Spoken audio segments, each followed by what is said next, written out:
12 million follower তখনই ছিল, সেই প্রিন্স মামুন যার জন্য মেয়েরা সবাই মানে মরে যাচ্ছে, সেই প্রিন্স মামুন আমাকে পছন্দ করেছে, ডেসপারেটলি আমার কাছে এসেছে, তার মানে সেও ক্রেজি ছিল। তুমি তখন আমার পিছনে 5 লাখ 10 লাখ টাকা ইনভেস্ট করে ফেলছো বা খরচ করে ফেলছো। বলো না, আমি প্রিন্স মামুনকেই আমি কেন প্রিন্স দিয়েছি? মামুন actress। তখন তো আরো অনেক কন্টেন্ট ক্রিয়েটরই ছিল, কেন আমি প্রিন্স মামুনের জন্য? কারণ মামুন আমাকে কনভিন্স করতে পেরেছে যে আমি যেন তার প্রতি অ্যাট্রাক্টেড হই। ইস রে, কি পাম।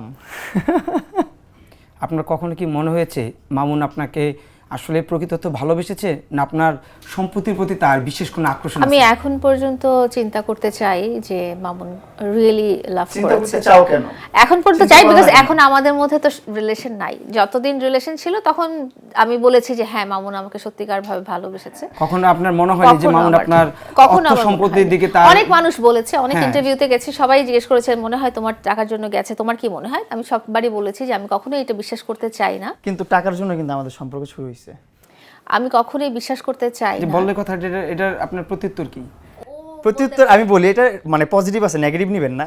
না নিচ্ছি না, এটা জানতে নেগেটিভ চাচ্ছি। নেবেন না, পজিটিভ নেবেন। কারণ ও যখন মানে এত ক্রেজি আমার জন্য, আমার কি লাগে না লাগে ওর তুমিও পাঠাতেই তো থাকে, ক্রেজি send ছিলা, করতেই খালি থাকে। কি আমি একা ক্রেজি তখন ছিলাম? আমি অনেক মানে প্রিন্স মামুনের মতো যার 12 মিলিয়ন ফলোয়ার তখনই ছিল, সেই প্রিন্স মামুন যার জন্য মেয়েরা সবাই মানে মরে যাচ্ছে, সেই প্রিন্স মামুন আমাকে পছন্দ করেছে, ডেসপারেটলি আমার কাছে এসেছে, তার মানে সেও ক্রেজি ছিল, শুধু আমি একা ক্রেজি ছিলাম আচ্ছা, এরকম তুমি তো তো আর তখন না। ভিডিও করো না, আমি তোমাকে দেখিও নাই। কিন্তু তুমি কিভাবে? তারপরেও তো তুমি ক্রেজি হয়ে তুমি আমার বাসার সামনে আসছো। হ্যাঁ, কার ওই যে তোমার ওই যে ওইগুলাই ক্রেজিনেস তুমি তাহলে এত সে gift আপনার করছো। মন পাওয়ার জন্য হ্যাঁ, মানে আমি একটা সময়ে বুঝতে পারছি যে না, সে এত ভালোবাসে আমার জন্য, এতটা করছে, আমার ঘরে কি লাগছে না লাগছে, আমার যদি গরম লাগে সে এসি পাঠিয়ে দিচ্ছে, আমার যদি তুমিও কিন্তু আমাকে যথেষ্ট টাইম দিয়েছো, আমার হ্যাঁ, সাথে অবশ্যই, অনেকটা effort টাইম তো তুমি আমার আমার সাথে, আছে। হ্যাঁ এফোর্ট তোমারও ছিল, Effort আমারও তো ছিল, আমার এটা অবশ্যই আছে। একতরফা কিন্তু ছিল না।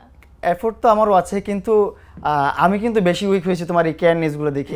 সেটা তুমি এখনো বলো। তোমার পাশে ভিড়ছি বা তোমারে খুঁজছি, তোমার বাসায় তোমার ডিওচেস যে 3 ঘন্টা ঘুরছি, এই তোমার এই কেয়ার গুলো দেখার কারণে, তোমার কেয়ার গুলো পাওয়ার পরে কিন্তু আমি তোমার বাসায় কিন্তু বিষয়টা সব মেয়ে কিন্তু তোমার জন্য কেয়ার করতো, যারা কিন্তু তোমার প্রেমে পড়েছে তারা তো কেয়ার শো করতো। করেনি ওইভাবে। তুমি যেভাবে শো করছো, তুমি প্রেম করো নাই আমার সাথে, তখন কিচ্ছু করো নাই, তোমার সাথে কোনো আমার সম্পর্ক নেই, তুমি তখন আমার পিছনে 5 লাখ 10 লাখ টাকা ইনভেস্ট করে ফেলছো বা খরচ করে Invest ফেলছো। বলো না।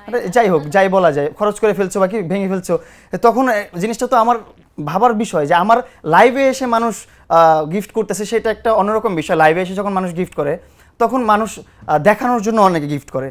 আমার লাইভে 3000 4000 মানুষ থাকে, ওদের সামনে এসে 20,000 30,000 টাকার গিফট আমাকে লাইভে দিয়ে দিচ্ছে, লাইভে সেন্ড করতেছে, ডায়মন্ড সেন্ড করতেছে। তো তখন হচ্ছে মানুষ দেখানোর জন্য, লোক দেখানোর জন্য তারা সেন্ড করতেছে, কিন্তু ও তো বাট কোনো লোক আমিও দেখানোর বলতে জন্য না। পারি যে মামুন আমাকে অতটাই কনভিন্স করতে পেরেছিল, না হলে এরকম মানুষ তো অনেকেই, আমি তো আপনাকে দেইনি, আমি তো তাকে দেইনি, আমি প্রিন্স মামুনকেই কারণ কেন প্রিন্স দিয়েছি? মামুন actress। তখন তো আরো অনেক কন্টেন্ট ক্রিয়েটরই ছিল, কেন আমি প্রিন্স মামুনের জন্য? কারণ মামুন আমাকে কনভিন্স করতে পেরেছে যে আমি যেন তার প্রতি অ্যাট্রাক্টেড হই। ইস রে, কি পাম।